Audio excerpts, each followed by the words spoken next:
இருக்கிறாரு. உங்களுக்கு கால் வந்து எப்போ இந்த மாதிரி ஆச்சுங்க? அது பிறவிலே குழந்தையிலேயே. உங்கள் வயசுங்க? 38. 38. நீங்கள் இப்போ என்ன தொழில் பண்ணிகிட்ருக்கீங்க? நம்மளுக்கு வந்து சொந்த ஊர் சென்னை. சரிங்கண்ணா. சென்னையில் ப்ரெஸ்ஸில் வேலை செஞ்சுருக்கேன். 8 வருஷம் எக்ஸ்பீரியன்ஸ். சென்னையில் அந்த வேலை வந்து வேறு கம்பெனி மாறினால கோயம்புத்தூர் வந்தேன். இந்த கடையில் வேலைக்காரனாக கணக்கு புள்ளியாக வேலைக்கு சேர்ந்தேன். சரிங்க. நம்மளுக்கு தேங்காய் பற்றி தெரியாது. பிப்ரவரி மாதம் சேர்ந்தேன். ஒரு 6 மாதம் தான் கடன் தொழிலை கற்றுக்கிட்டு அப்புறம் எனக்கு கடை வைக்கணும் ஒரு எண்ணம் வந்து ஓனர்கிட்ட சொல்லி நான் தனியாக கடை வைக்க போகிறேன். அப்போ அவர் என்ன சொன்னாருங்கன்னா, நீ தனியாக எதுக்கு போய் கடை வைக்கிற? கடை வச்சேன்னா நீ தேங்காய் வைக்கிறேன்றது தெரியுறங்க உன் வயசு போயிடும். இங்கே நீ எல்லாக்கிட்ட பழகிட்ட கஸ்டமர் என்ன, அதனால் நீயே இதை பண்ணு, வேணும்னா சொல்லு, நான் கொடுத்துட்டு அவர் வேறு ஒரு வேலை பார்த்துட்டாரு.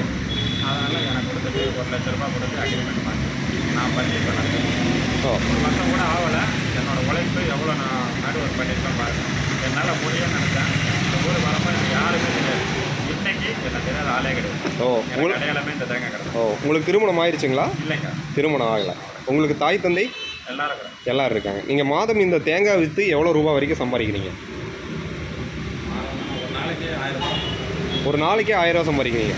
இப்போ நார்மலாக கை கால் இருக்கிறவங்க வந்து ஒரு வேலைக்கு போனால் கூட இவ்வளோ சம்பாதிக்க முடியாது. நீங்கள் இருந்த இடத்துலையே உங்களால் சம்பாதிக்க முடியுது. சொல்லுங்கள். இது மாத்திரம் இல்லை, சென்னையில் 8 வருஷம் சென்னையில் சைதாபேட்டில் சி ஆப்சைட் ப்ரெஷர் போட்டு பாருங்க தெரியும். அது வேலைச்சேரிக்கு மாறினால 100 ரூபா பெட்ரோல் இல்லைன்னு கொஞ்சம் ஓனருக்கு எனக்கும் மனசாக போகுது. மனசு நோகமாக சார் நான் வரேன் சார் சொல்லிட்டு சும்மா இல்லை. நான் வீட்டில் சும்மாவே இருக்க மாட்டேன், ஒரு நாள் கூட இருக்க மாட்டேன். ஆக்சுவலாக நான் வேலைக்கு போகணுன்னு அவசியமே இல்லை. 2 தங்கச்சி, ஒரு அக்கா, அப்பா, அம்மா எல்லாருமே இருக்காங்க. இருந்தாலும் நம்ம எதனா செய்யணும் அப்படின்னு சொல்லி ஓடி ஜொமேட்டோவில் போய் வேலைக்கு சேர்ந்தேன். அதுக்கு தான் இந்த வண்டி வாங்கினேன். 1 லாக் கழட்டி வச்சுக்கிறேன் பாருங்க. இதோட பாடி தான் அங்கே கழட்டி வச்சுக்கிறேன் சென்னையிலேயே. இது உங்களோட சுய சம்பாத்தியத்தில் தான் நீங்கள் வாங்கியிருக்கீங்க? சென்னையில் தான் வாங்கினேன். Chennai Madras IIT college. நீங்கள் இது இந்த வண்டி எல்லா ஊருக்கும் இப்போ வந்துருச்சு. நான் வாங்கும்போது 1 லாக். ஜொமேட்டோக்காரனும் அந்த வண்டியோட கம்பெனி பேர் நியூ மோஷன்.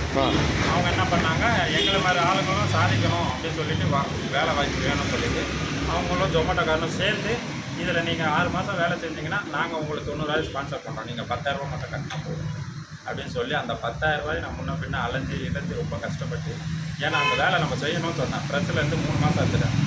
வேலை இல்லாமல் நம்மளுக்கு பைசா பிடிக்கும், சும்மாவே இருக்குது. ஜொமேட்டோவில் என் ஃப்ரெண்டு ஒருத்தர் செஞ்சனால நம்ம அதுலேயும் முடியும்னு சொல்லிட்டு அங்கே போனால் ஒரு ஃபஸ்ட்டு அக்ரிமெண்ட்டு கேட்குறான், கையெழுத்து கேட்குறான். 6 மாதம் வரைக்கும் இந்த வண்டி வாங்கினா நீங்கள் இங்கே ஒர்க் பண்ணணும். அப்படி நீங்கள் ஒர்க் பண்ண நிறைய பேர் என்ன பண்ணுறாங்க, எங்களை மாதிரி ஆளுங்க ஒரு சில பேர் அவங்க சொந்த யூஸுக்கு ஊருக்கும் அதுக்கும் நான் வேலைக்கு செய்கிறேன்னு சொல்லிட்டு வண்டியை வாங்கிட்டு அங்கே போயிடுறாங்க. அதனால் இப்படி நடக்கக்கூடாதுன்னு அவங்க ஒரு அக்ரிமெண்ட் கரெக்டாக சரிங்க சொல்லிட்டு அந்த 6 மாதம் அந்த அவங்க கொடுத்த அந்த அது என்னமோ சொல்கிறாங்க இங்கிலீஷில், என்னன்னு தெரில, அவங்க சொன்னதை நான் முடிச்சுட்டு 6 மாதம் முடிச்சுட்டு 6ஆம் மாதம் முடிச்சு 1ஆவது நாள் நான் வீட்டை வெளியே போகிறேன்னு சொல்லிட்டு வந்தேன்.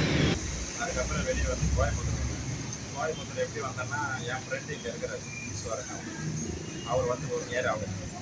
அவர் ஒரு வேலைக்கு கூப்பிட்டாரு. இது ஒரு பக்கத்து கடையில் தான் வந்தேன். அந்த சலூன் கடை இருக்குதுல்ல, அது வந்து ஃபஸ்ட்டு ஸ்கூல் பேக்கு ஹேண்ட் பேக்கில் இருக்கிற கிடையாது. அப்புறம் அந்த 18 நாளில் ஓனர் நானும் ஃப்ரெண்ட்ஷிப்பாக பழகினால அந்த ஃப்ரெண்ட்ஸ் வந்து நான் ஊருக்கு கிளம்புறேன் டிக்கெட் போடும்போது அவர் என்ன பண்ணார், ஏன் ஊருக்கு போகிறேன் நம்ம கடையில் நான் அந்த 18 நாள் பார்த்துக்கிறேன். அந்த தேங்காய் வேலை வந்து நம்ம வந்து மாற்றத்தில்லை, நம்மளால் ஒன்றும் பண்ணணும். மூட்டை கட்டணும், ஹோட்டலுக்கெல்லாம் பைக்கில் வச்சுட்டு அதெல்லாம் பண்ணணும். அப்போ நம்மளை எதுக்கு நான் உட்கார சொல்கிறாரு அப்படின்னு ஒரு 2-3 நாள் உட்காந்தேன். முதல்ல இங்கே என்ன நடக்குது பாருங்க பார்த்தேன். அதுக்கப்புறம் பார்த்தா அது உள்ளே இருக்க ஒரு பையன் வந்து ஓனரை ஏமாத்துற மாதிரியும் நிறைய கேஷு ஆட்டே போகிற மாதிரியும், அதனால் ஓனர் கடைக்காரனாக இருக்கிற மாதிரியும் நான் கண்டுபிடிச்சேன். முதல்ல அந்த பையனை வெளியே அப்ரூவ் பண்ணேன்.